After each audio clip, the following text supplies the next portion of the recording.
When we get into advanced techniques involving cadences, the possibilities here are really limitless. Remember, just like we said, mallards have different voices just like humans.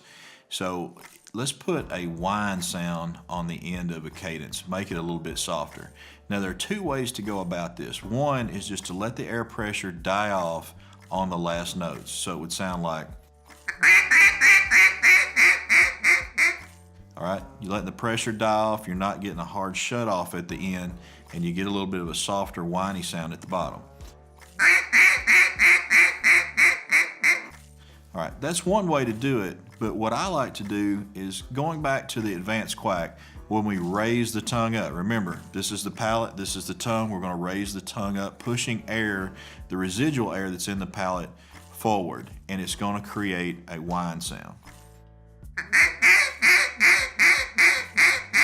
All right, so I'm just blowing air right, it's almost under the front teeth, very softly, raising the tongue, and that way I can put a whine not only at the end of the call, I can put it on every single note of the cadence like this.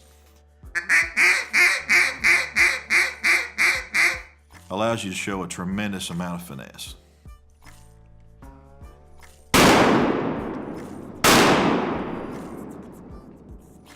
So if we take this concept of the whine where we're raising our tongue and pushing the residual air forward, then we can actually do something that's been nicknamed CAJUN squeal, and it's just accentuating this and making it more dramatic.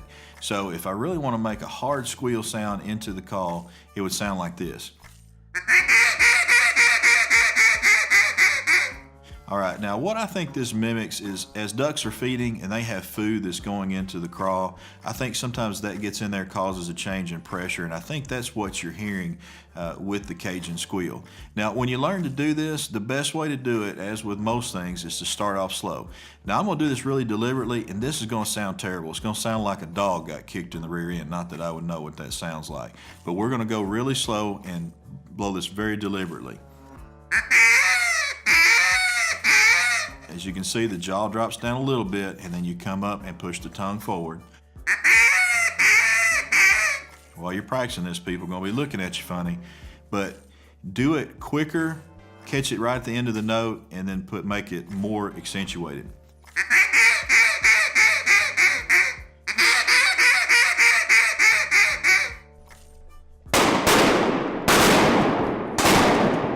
Another variation that we can throw in there is to blow a really fast cadence, and this is sometimes nicknamed a chop call.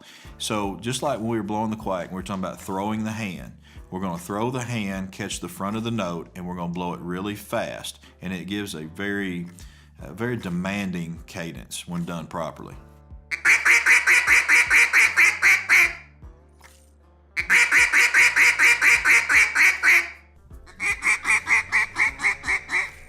So going the opposite direction now, we can do what we sometimes refer to as a coarse duck or a lower tone duck.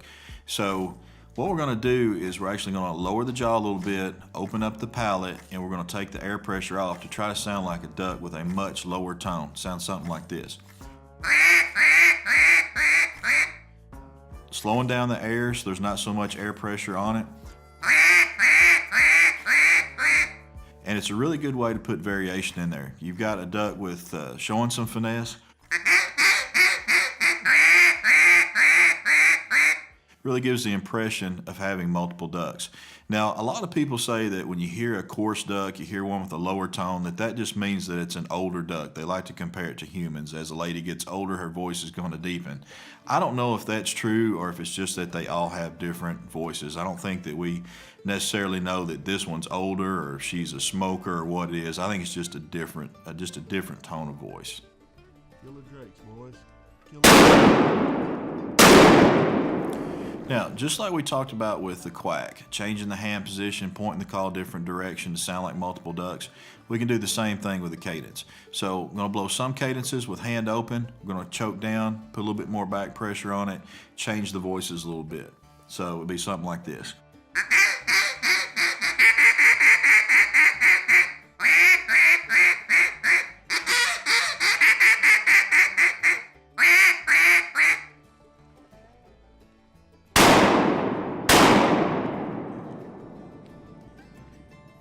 All right, another variation that we can throw in there is what we refer to as begging, and it almost sounds as if the duck is saying, please, please. What you're doing is you put pressure on the call and then you allow the pressure to back off. So it sounds like this.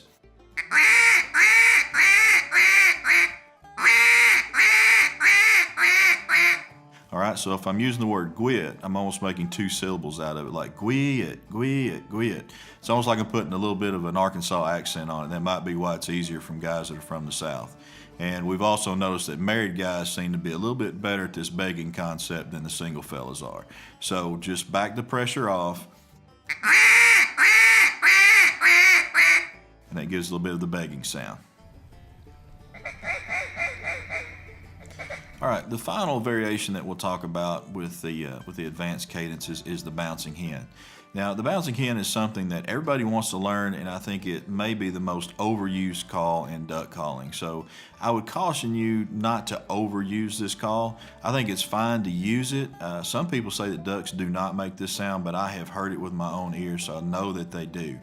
And what it does is it makes a double sound. And most people, when they do it wrong. They try to say, it's almost like a DeWitt sound where they'll do it like this. And that is incorrect. What you want to do, if we think about a quack as being like gwick or gwit, what we want to do is add the word chick on the end of it. So it's like gwitchick, gwitchick, gwitchick. And if you look at the illustration, you can see with the CH sound that the tongue comes up. So it's an easy place to put a little whine into the call. And as you make the chick sound, that gives you the second syllable of the bouncing hen. So gwitchick, gwitchick, gwitchick. Or gwatchick, gwatchick.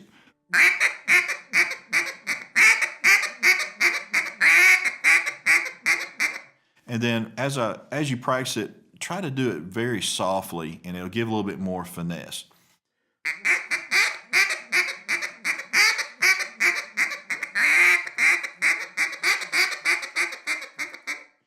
This is something I've definitely learned to do, but don't overdo it.